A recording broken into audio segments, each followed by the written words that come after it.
தேவன் நல்லா இந்த தாவீதை குறித்து அறிஞ்சு வச்சிருந்தாரு.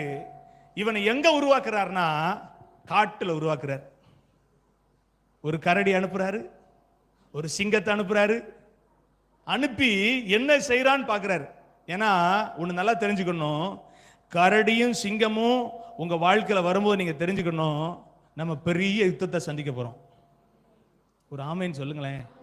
கரடியும் சிங்கத்தையும் சந்திக்கும் போது கர்த்தர் கூட இருப்பார்னா, பெரிய கோலியாத்தை சந்திக்கும் போதும் கர்த்தர் கூட இருப்பாரு. அல்லேலூயா சொல்லுங்க. ஆண்டவருடைய நாமத்துக்கு மகிமை. கரடியும் சிங்கமும் வந்த போது ஈஸியா வீழ்த்தி போட்ட போதே கர்த்தர் தெரிஞ்சுக்கிட்டாரு, இவனை எங்க கொண்டு போய் நிறுத்தணும். இவன் சகோதரர்களுக்கு மத்தியில, யுத்த வீரர்களுக்கு மத்தியில, யுத்தத்தை நல்லா படிச்சிருக்கவங்க மத்தியில கொண்டு போய் இந்த நபரை நிறுத்தணும். அவங்களுக்குள்ள இருக்கிறது தைரியம்.